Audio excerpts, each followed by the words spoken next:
Mesdames et messieurs, bonjour, bienvenue pour cette nouvelle édition de Midi au Caire. On va passer en revue les dernières nouvelles locales et on commence avec l'infrastructure, avec cette déclaration, l'infrastructure en Égypte avant la prise de pouvoir du président Abdel Fattah el-Sisi a pris des décennies de retard. C'est ce qu'a déclaré le chef du gouvernement lors de sa participation à la table ronde sur les priorités de financement de l'infrastructure en Afrique dans le cadre du programme de développement des infrastructures en Afrique, menée au terme de la séance inaugurale du sommet de Dakar sur le financement des infrastructures en Afrique.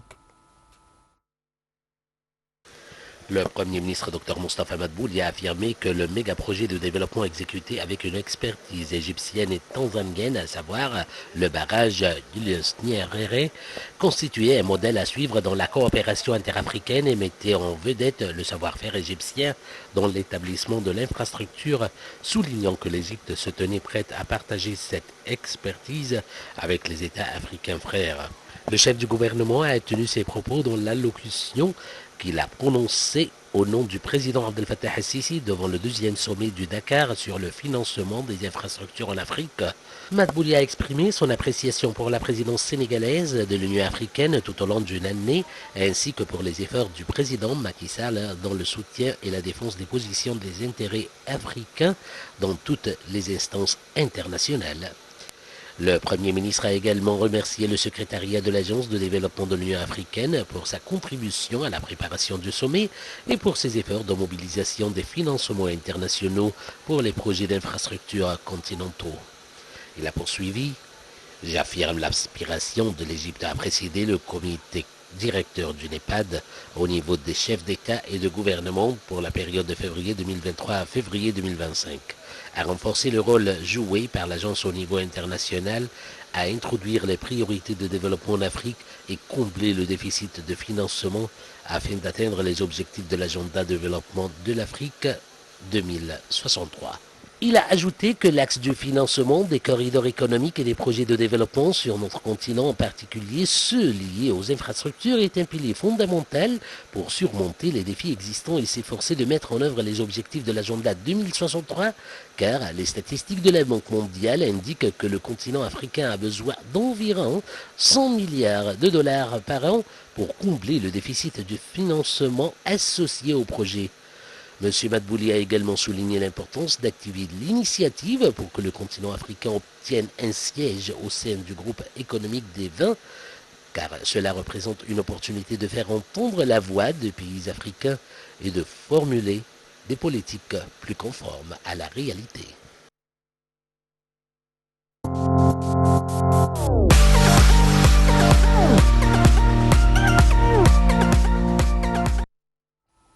Le ministère des Affaires étrangères a indiqué suivre les circonstances de l'accident où le corps d'un citoyen égyptien a été retrouvé à l'intérieur de sa voiture dans une zone rurale, dans la ville de Sylvania, en Italie.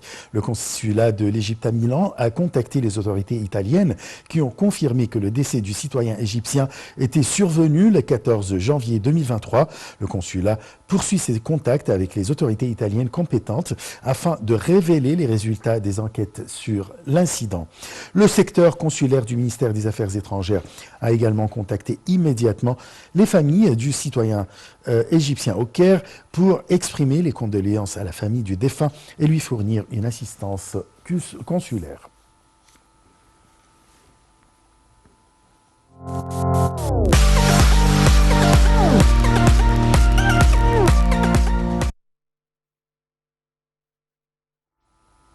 Le centre des médias du cabinet ministériel a nié les informations circulant sur les réseaux sociaux selon lesquelles l'autorité du canal de Suez a fait signer un contrat avec une entreprise pour gérer ses activités dans le cadre d'un contrat de concession de 99 ans.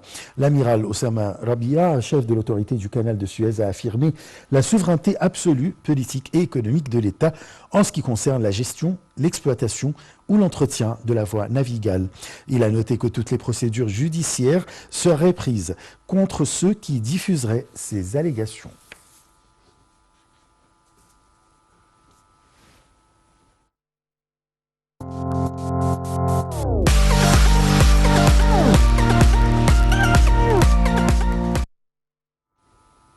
Les statistiques de navigation du canal de Suez ont marqué des records inégalés au cours de l'histoire du canal en janvier dernier, a déclaré jeudi le chef de l'autorité du canal de Suez, Oussama Rabia. Il s'agit des revenus mensuels les plus élevés de l'histoire du canal, d'une valeur de 802 millions de dollars, dépassant ainsi le chiffre d'affaires record enregistré en août 2022, soit 56,4 millions de dollars d'écart.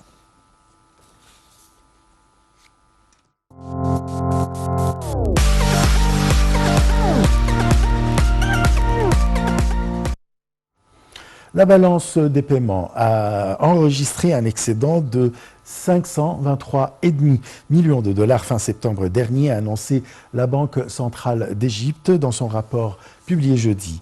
Les opérations financières de l'économie égyptienne avec le monde extérieur au cours de la période juillet-septembre de l'exercice financier 2022-2023 ont connu une amélioration du déficit du compte courant à un taux de 20,2% pour enregistrer environ 3,2 milliards de dollars contre environ 4 milliards de dollars pour la même période de l'exercice précédent.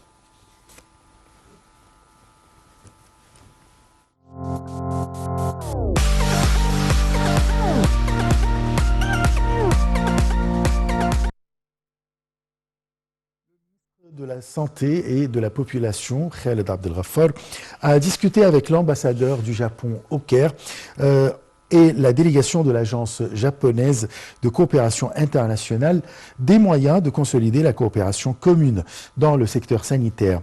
Selon un communiqué publié par le porte-parole du ministère de la Santé, la réunion a porté sur la coopération égypto-japonaise dans nombre de projets sanitaires, notamment la coopération avec la JICA pour développer le système de couverture maladie universelle CMU dans la gestion hospitalière, la qualité des services et la sécurité des patients.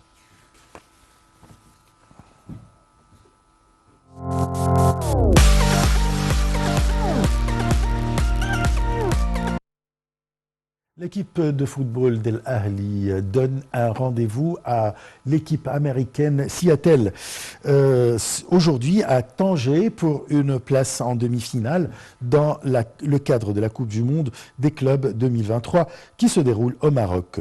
En cas de victoire, les Diables Rouges défieront le Real Madrid en demi-finale du tournoi le 8 février à Rabat.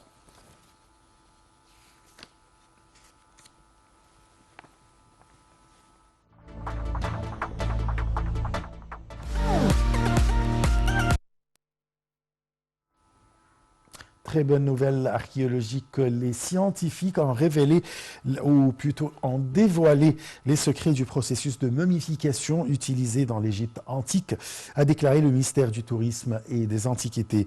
Les recherches ont révélé 3 informations importantes sur le processus de momification. L'équipe a pu déterminer avec précision le matériau utilisé afin d'embaumer des parties spécifiques du corps pour la première fois. Les chercheurs ont dévoilé les secrets du processus de momification utilisé dans l'Égypte antique. C'est ce qu'a déclaré le ministère du Tourisme et des Antiquités. Une équipe de chercheurs des universités Ludwig Maximilian de Tübingen en Allemagne, en coopération avec le Centre national de recherche du Caire, a entrepris d'étudier les matériaux utilisés pour les embaumeurs de l'époque. Les spécialistes ont analysé les restes organiques trouvés à l'intérieur de poteries découvertes dans un atelier de momification mis à jour par la mission archéologique égypto-allemande dirigée par Ramadan Badri à Saqqara en 2018. Mostafa Waziri, secrétaire général du Conseil suprême des Antiquités d'Égypte, a affirmé que les résultats de la recherche ont été publiés dans la revue scientifique Nature le 1er février. La mission a trouvé les noms des restes organiques utilisés pendant le processus de momification écrits en langue égyptienne ancienne sur la surface des récipients en poterie, ainsi que les noms des organes et des parties du corps sur lesquels les matériaux organiques étaient utilisés pendant le processus de momification. Les spécialistes les ont étudiés pour déterminer leurs propriétés chimiques et identifier chaque matériau en fonction de la partie du corps visée. Les recherches ont révélé 3 informations importantes sur le processus de momification. Le matériau lui-même, son nom de la langue égyptienne ancienne et son lieu d'utilisation. Dr Ouaziri a indiqué que cette découverte mettait à jour des textes connus sur les techniques de momification de l'Égypte antique. L'équipe a pu déterminer avec précision le matériau utilisé afin d'embaumer des parties spécifiques du corps pour la première fois après avoir comparé les matériaux identifiés avec les inscriptions sur les ustensiles, a-t-il signalé.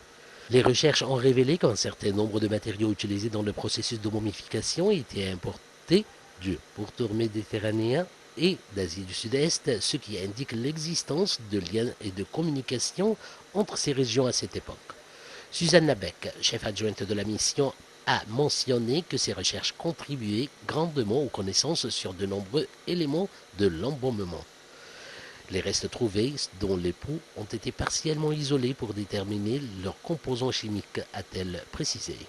Par exemple, la substance antiu, fréquemment mentionnée dans la description des processus de momification, a été traduite par enchance, mais les résultats de l'étude ont montré qu'il s'agissait d'un mélange d'huile de bois de cèdre, d'huile de génévrier et de graisse animale.